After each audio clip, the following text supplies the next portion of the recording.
eliminated Conley versus Gibson's no set of fact standards. It left in place this fundamental principle.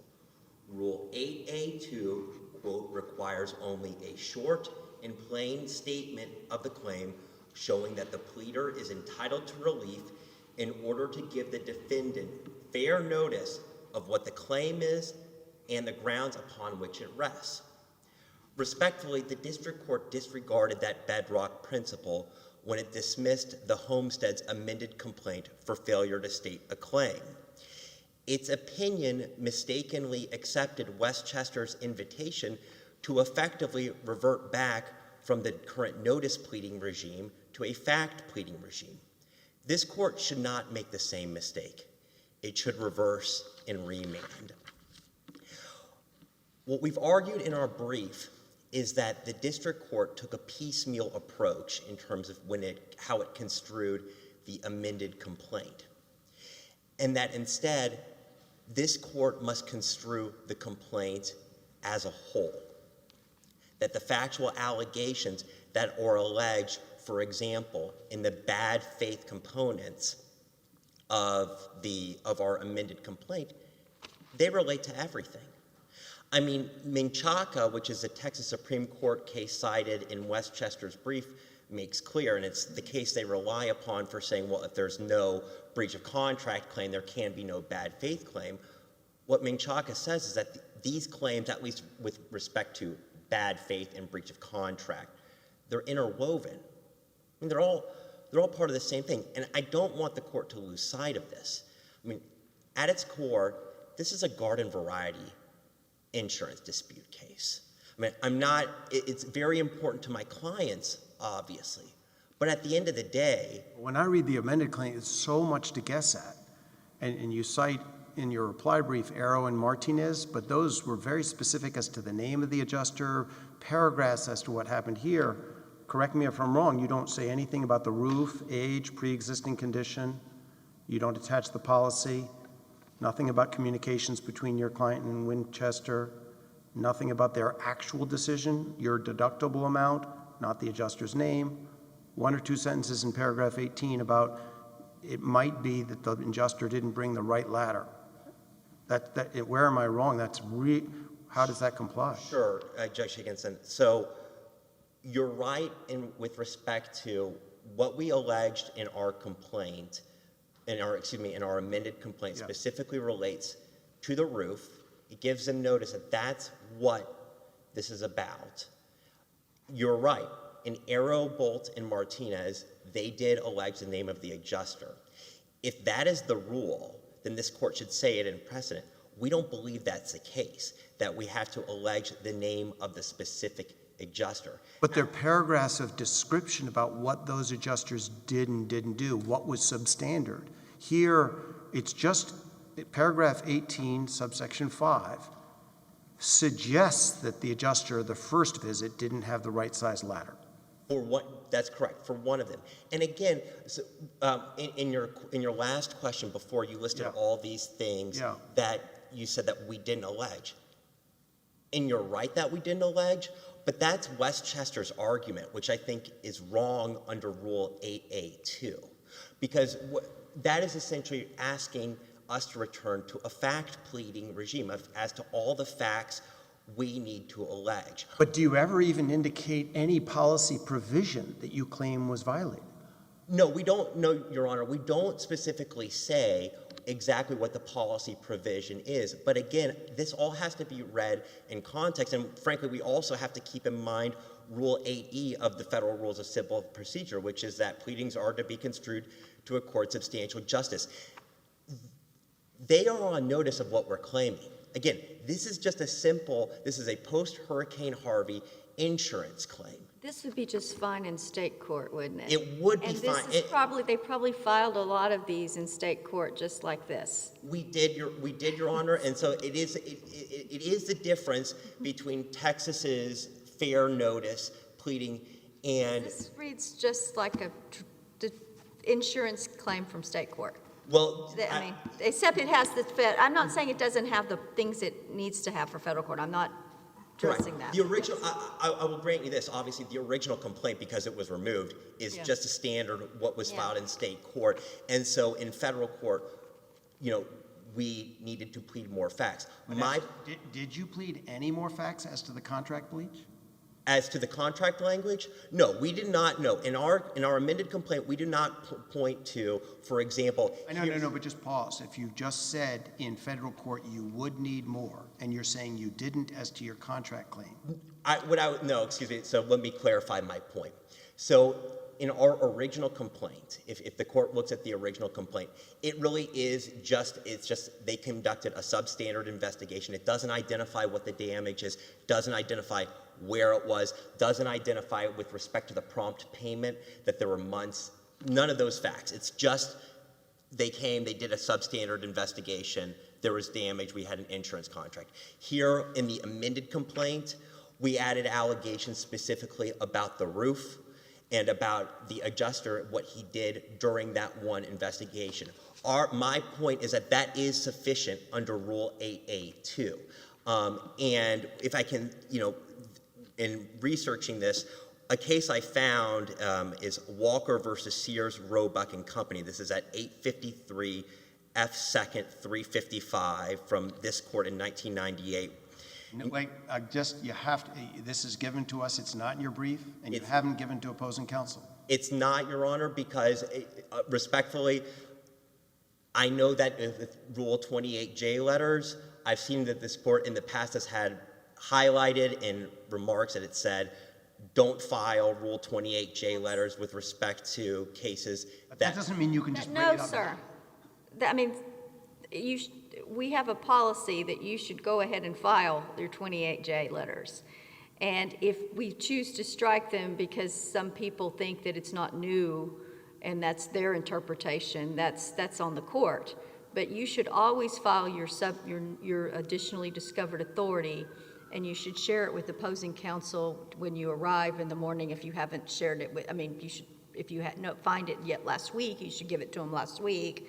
And that's our method. I just want to clarify that. And I apologize, Judge Elrod. That's like I said, I must have misconstrued from in a past notice on the court's website, but I apologize. But can I ask a quick question? You If may. you have to add the adjuster, we have this, our panel has this unopposed motion for leave to take judicial notice. If you have to add, if we rule that you should add the adjuster, just, I guess, describe the facts, would you have claims directly against the adjuster such that it would destroy diversity jurisdiction? It could, yes. So we got this motion about take judicial notice of removal, but if the idea is, well, you need to plead exactly what the adjuster did wrong, and maybe then there's claims against the adjuster, then it just seems to make it a little bit messy. Well, so I think you'll have to ask opposing counsel about the unopposed motion. I understood it that they were just bootstrapping kind of what was in their jurisdictional statement and their response brief to just add to that. You're right, Your Honor, in that there are certainly cases in which the plaintiff sues not only the insurance company, but also the adjuster, and then it gets removed. But you didn't sue the adjuster. We did not sue the adjuster, so that's not an issue. Is your point that you have enough allegations in the bad faith section that tell the story enough? Yes. And it doesn't matter if it's in the section heading or not? Exactly. That's exactly our argument, that especially considering Rule 8A2, just read the complaint as a whole.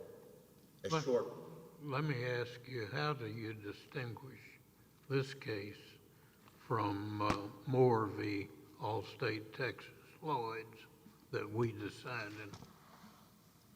I'm sorry. Are you familiar with Moore? No, Your Honor, I'm not familiar with Moore. I apologize. Well, I'd be happy to.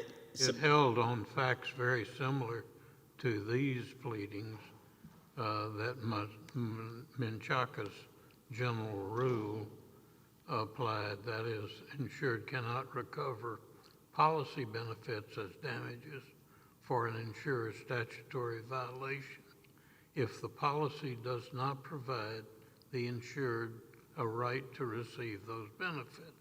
And Moore classified the pleadings there as vague conclusory allegations. Can you distinguish that from this case? Well, unfortunately, Judge, because I'm not familiar with the exact facts, I can't distinguish the facts. What I can say with respect to Menchaca and the rule that you stated is we agree with that, with Menchaca's statement, which is that generally, and that's a rule in Menchaca, is that generally, if there is no breach of contract claim, there can be no separate bad faith claim. So I certainly agree with that, in that respect. With respect to the vague conclusory allegations and more, I'm sorry, I'm not familiar, and I'm happy to submit that in supplemental briefing, as well as the case I was discussing earlier, if the court would like. But we still think that, to get back to Judge Elrod's, what Judge Elrod had previously asked me, which is if you construe this as a whole. You know, this is not some 100-page complaint. This is not, for example, in Twombly, alleging some vast Sherman Act conspiracy. It's a simple garden variety insurance dispute case. And so the question is, are they on fair notice of what we've alleged? Did you ask Judge Gilmore for another chance to plead, and she declined? We did, and actually, yes, we did ask, and because I don't see that in her order. right. So, and thank you, because I that reminds me that in candor to the court, I need to bring up there is an appellate jurisdictional issue that I noticed, which was when I was reviewing the record, there was no final judgment entered. It's just this order dismissing the case. And so this order does not, we requested in our response to the motion to dismiss, we requested leave to amend. Her order just says the claims are dismissed, period.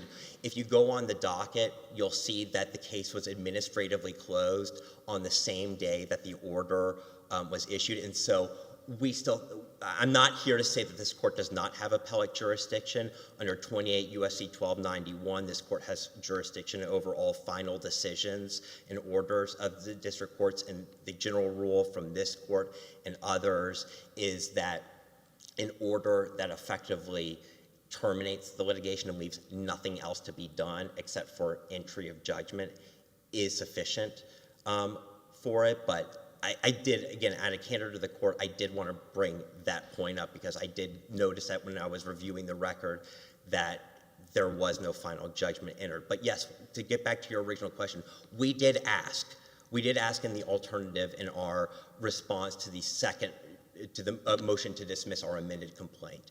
And there's no ruling on it. There's no ruling. I take it.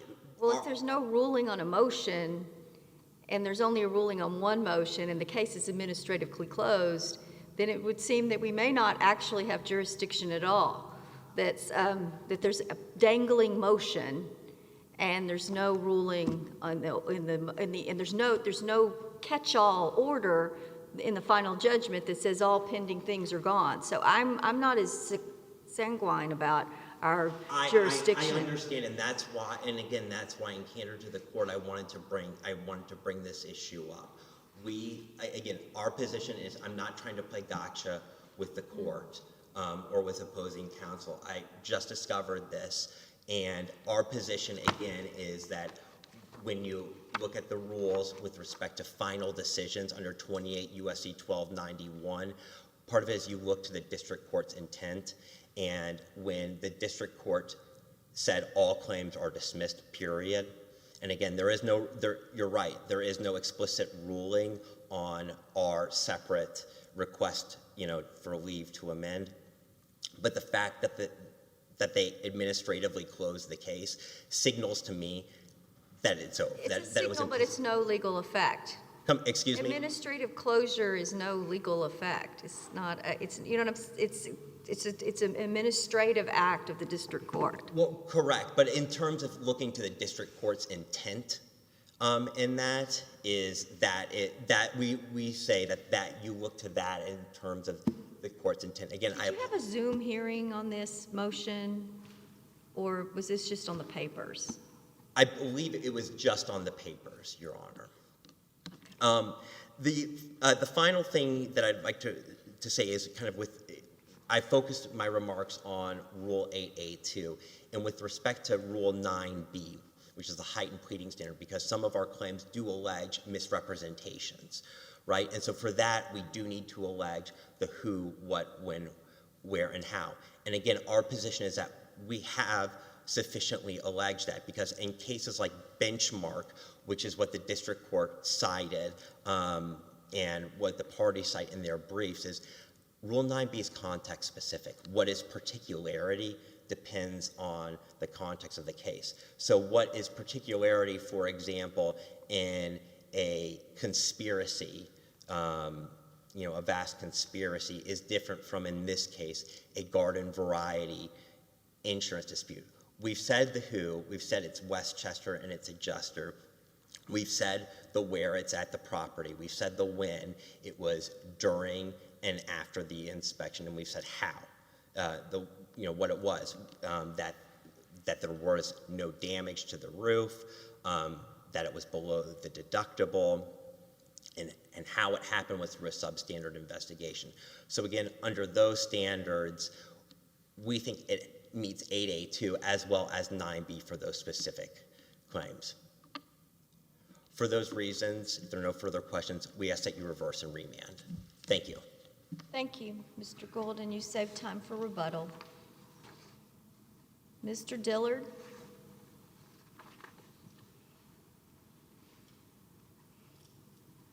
Would you first address the issue of whether this is an appealable?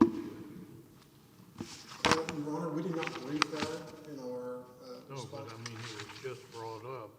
We believe the matter was final and subject to appeal before this court. The appellant, Homestead, filed the notice of appeal and alleged that the court had proper appellate jurisdiction.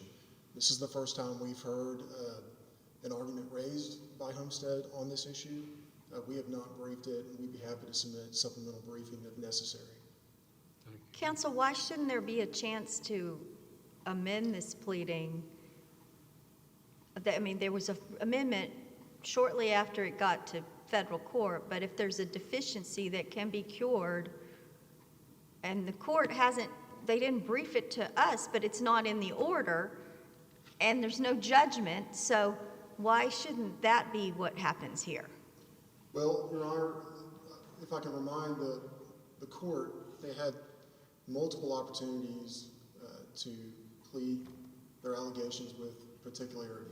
They don't have to plead all their arguments with particularity. Only a few have to be with particularity. Correct. The contract claim, which is one of the things, does not have to be pled with particularity. No, but it needs enough facts and detail to put us on notice as to what the claim is.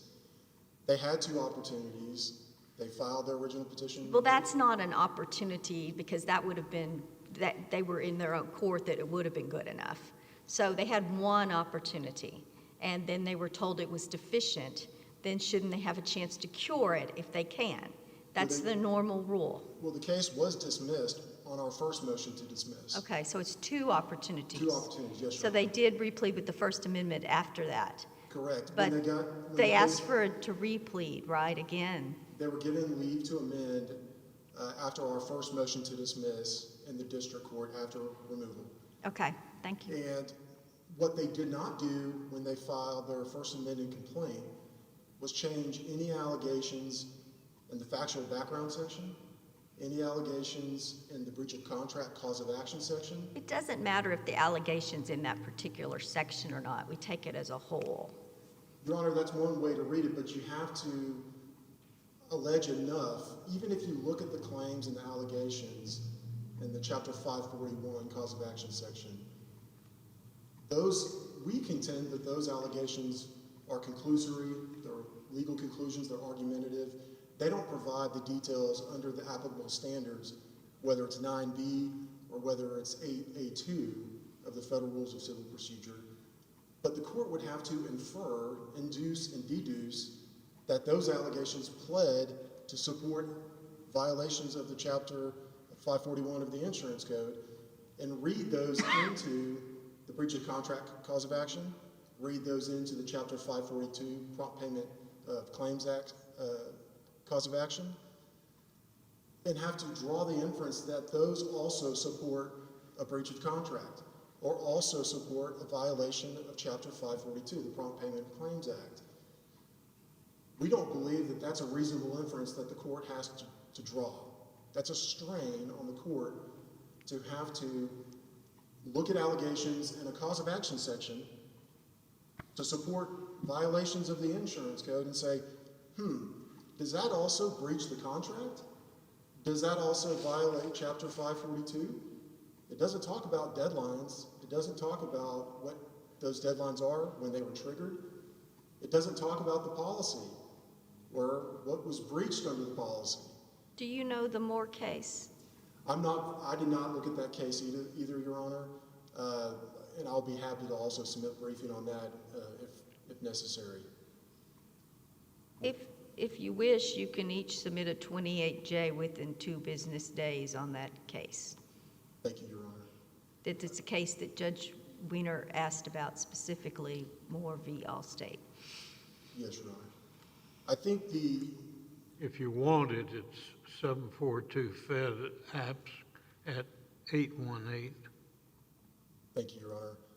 I think the district court properly dismissed the claims asserted against Westchester because the claims didn't meet the standards, the pleading standards that are required, whether it's 8A2 fair notice that the pleader is entitled to the relief sought, for the claims that don't require the heightened pleading standard that we talked about, the particularity standard.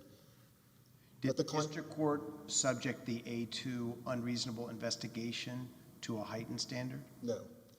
The district court only looked at the heightened standard for the claims under Chapter 541 that involve misstatements of law or misrepresentations about the policy's terms or benefits. Were you on fair notice that they were saying the adjuster never looked at the roof and therefore thought the water damage was flood damage not covered by your policy? Isn't that sort of buried in paragraph 18? That's buried in the Chapter 541 cause of action section. But he'd have to look at the roof because you would cover it if the rain poured through the roof. Well, if there's a lot of things that go into coverage under the policy, the terms and conditions that you identified pre-existing conditions. Right. But I guess I'm asking just on the fair notice that they don't think that your inspector did what was most important, which is look at the roof to confirm that it was solid and it couldn't have come through there. You knew that or not? No, we did not, Your Honor.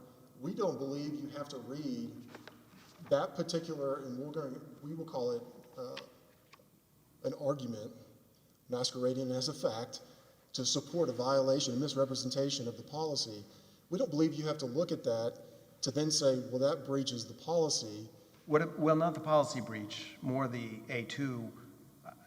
I'm sure you've read their reply brief cases. How would you, besides the fact that the adjuster was named in Arrow and Martinez, how else is it materially different? Well, I believe those cases that dealt with motions to remand, not 12B6 challenges, although the analysis is the same, they looked at whether there was improper joinder or sufficient claims against the adjuster, for example. And so in those cases, they go into a pretty detailed description of what was alleged in the actual pleading, more so than what we have in this case. Right. Although, what specifically? Well, they talked about the adjuster's name. Yeah, I know. They talked about his investigation. They go into more details about the conclusions that he found and his estimate. One of the adjusters was also the estimator, and it talks about his estimate. And just to say substandard investigation or undervalue or underpay. We don't believe that rises to the level that puts us on fair notice under 8A2 or especially under 9B. Okay, go ahead. District courts have said if you, they failed to spend time inspecting the property, that was sufficient, that could be a sufficient allegation. I'm just saying, you don't need much. But you do need something, and The court required some sort of heightened standard, district court, and for the misrepresentation-based claims But under Rule 9B. but not all of those were misrepresentation-based claims. Not all of the alleged Chapter 541 violations are misrepresentation-based. That's what the Those- problem is And on this. those you would look at the more lenient standard, which is Rule 8A2. And the other claims, the failure to effect a prompt and fair equitable settlement, reasonable explanation of the basis of the policy, affirm or deny coverage within a reasonable time. Unreasonable etc. roof inspection, Well, but why is it unreasonable? because they didn't bring a ladder, and we know that from the document. That was only They one of didn't the- go up on the roof, Well, they did go or on the look roof. at it We in did a go way on with the roof. ladder. There were multiple inspections, and I think their First Amendment complaint identifies that there were multiple inspections and investigations of the property. But we don't think that that's sufficient detail to get into why the inspection or investigation is minimal or substandard. If I may turn back to, quickly, if the court deems it necessary, the jurisdictional issue on whether there's complete diversity. And I just wanted to come back to that because the court asked us to brief it in our briefs to the court. We briefed that there was complete diversity, and we alleged the citizenship of Westchester, Georgia Corporation, principal place of business in Pennsylvania, as well as the citizenship of the members of Homestead, Florida citizen and a New York citizen. We acknowledge that our notice of removal did not include or affirmatively plead the citizenship of those members. We believe that this is a case is squarely on point to allow the court to take judicial notice of the publicly available filings that we located through governmental websites to identify the members as well as the citizenship of those members. We cited to that in our brief originally, and we also filed our unopposed motion to take judicial notice with a formal request.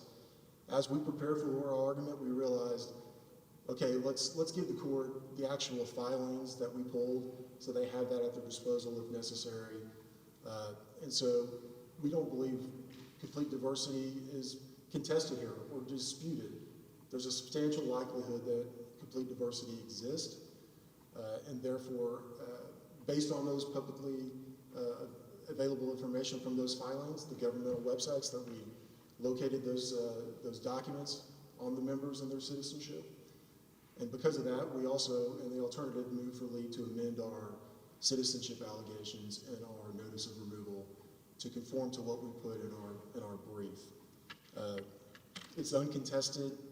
There's never been a dispute about complete diversity, and This is a little bit of a mess. No disrespect intended to you, but if we don't know if we have a final judgment, we don't, the notice of removal is not proper, is it, I'm just saying there's a lot of, why wouldn't this be better handled by the district court? Your Honor, we believe this court can take judicial notice, allow the amendment, could also allow the amendment of the First Amendment complaint that was filed in the district court that also didn't allege the citizenship of the members. The Homestead has not asked for that, but we would ask to amend our allegation of citizenship. You want to amend, they might want to amend. Why should we let you amend and not them?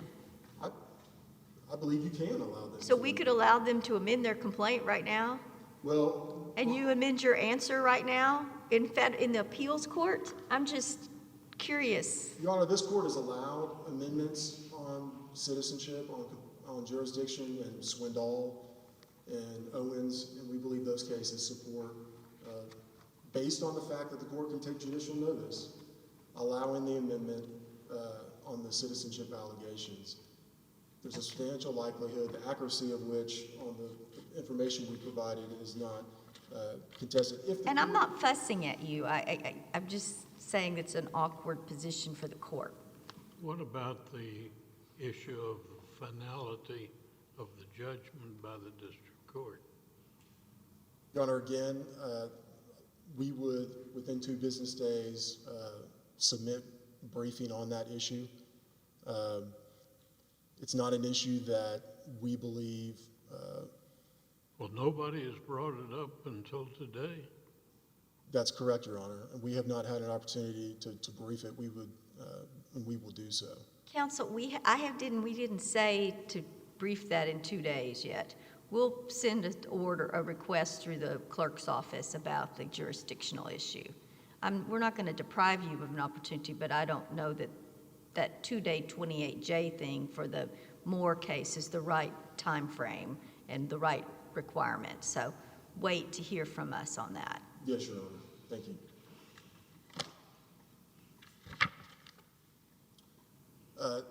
If we start and look at the breach of contract, we talked earlier about policy provisions not being identified, whether there was coverage. There's also no allegations in the First Amendment complaint on performance or full performance by Homestead. Did they timely make a notice, timely make the notice of claim? Did they pay policy premium? Was there coverage? We don't have any of those types of allegations in the breach of contract cause of action section, which again was not amended after the original dismissal from the district court. If you, again, take their argument that you read into the chapter breach of contract claim, the chapter 541 allegations, we don't think those allegations rise to the level necessary to support a breach of contract claim. Can you remind us which case of ours, and I apologize, I can't remember, what case holds that you must plead with particularity on the state law claims? That I understand that in general the principles about pleading fraud with particularity, but on the state law claims, and does that change? You know, there's some where we don't, like under the thing about the press and all of that, we don't follow. There was an issue about whether that applied in federal court, and we had a whole series of cases on that. What case says it does apply in federal court here? We have not located, through our review of the case law, a Fifth Circuit case that applies Rule 9b's heightened pleading standard to Chapter 541 causes of action. There's a number of district courts that do it. And then some don't. Some don't. I think the majority of the courts, at least in the cases we've looked at, have applied the heightened pleading standard. At a minimum, this court has said the time, place, contents of the alleged misrepresentation, the individual, specifically the specific individual who made the alleged misrepresentations, and how that individual was benefited. Why should we apply if it's res nova? Why is that the better rule?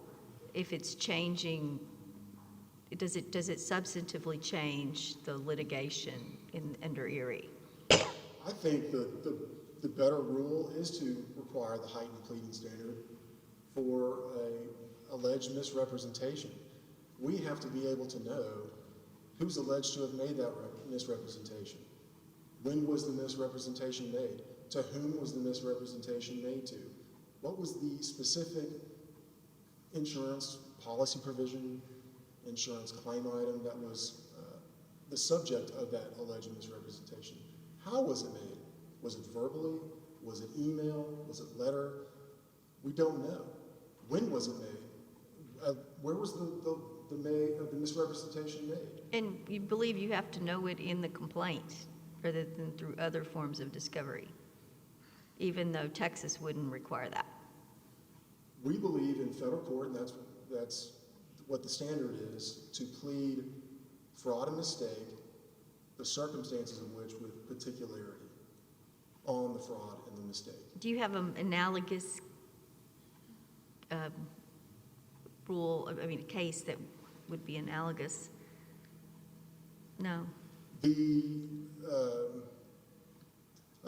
Fifth Circuit in Williams WMX does talk about that Rule 9B requires the who, what, when, where, and how.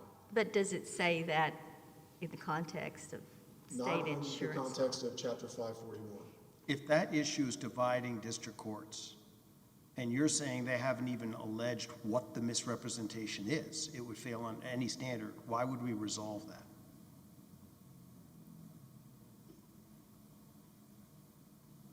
I don't think you have to if you find that the misrepresentation doesn't meet either standard. Well, what is the misrepresentation? Well, we don't know. Right. That's the point. So whether you have to do who, what, where, when, you at least have to say what was misstated. That's our position, Right. and that's what we've briefed Yeah. in terms of our dismissal motion for the first original petition, as well as for the first amended complaint that Homestead filed after being granted leave to amend. None of the allegations changed. The only allegations in the first amended complaint that changed were in that 541 cause of action section. We don't believe the allegations in that section, even if you look at the 8A2 versus 9B, we still don't believe they meet either standard. And that's why we believe that those claims failed, whether the heightened pleading standard applies or the more lenient standard.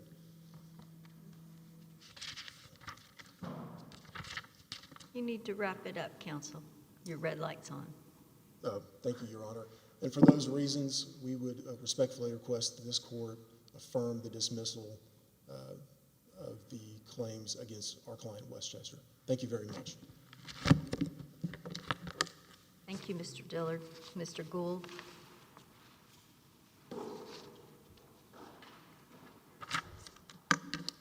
Briefly, Your Honors, as to the misrepresentations, you can see those at paragraph 17, 18, and 19, where we say that the misrepresentations were that the roof was not damaged, that the storm was not the cause of it, and that the storm was not the cause of the source of water. And you received those misrepresentations in the adjuster's report or in the denial? Where do you tell us where that misstatement was? We don't say that. To be clear, we do not say in our complaint where that is. And our position is that that's not necessary under Rule 8A2 and Rule 9B, specifically in the context of this garden variety dispute. As to the heightened standard point, I respectfully disagree. The district court at ROA 221 and 22, as to all of the bad faith claims, applied 9B across the board. You're right, this is dividing district courts within Texas, and T. Ross and Cortez, which are cited in Westchester's brief, actually distinguish between those specifically predicated on misrepresentation and those that aren't. Would an A2 claim be predicated on a misrepresentation? I don't believe so, but the main claim here, I think, for us would be A7, which is failure to conduct a reasonable investigation, which is what we've said in terms of that they did not conduct a reasonable investigation. And with respect to that, there was discussion about, well, did they go on the roof? And there was a dispute about, well, maybe they did and maybe they didn't. And that's the point. Like, in terms of, that's an issue for summary judgment. I mean, we're not here saying we win as a matter of law. We're just here saying we've pleaded enough. And in my final minute, I just want to briefly return to the jurisdictional issue. Again, I did not bring that up to play gotcha with counsel. I brought it up because I learned about it less than 24 hours ago. And I thought, as an officer of the court, I needed to bring it to the court's attention. I'd be happy, again, we're not here saying, I didn't bring it up. with the purpose of saying dismiss the case for lack of jurisdiction. In fact, my position You don't stating... want us to dismiss No, we the don't. case. No, In we fact, don't. that's And we can't... don't- I don't think anyone's accusing you of doing just wanted anything to- wrong here. We appreciate the notice, and the court will let you know allow each side to brief this issue, but we need to confer on this, okay? Thank you, Your Honor. Thank you. We ask that you reverse and remand. Thank you very much. Thank you. We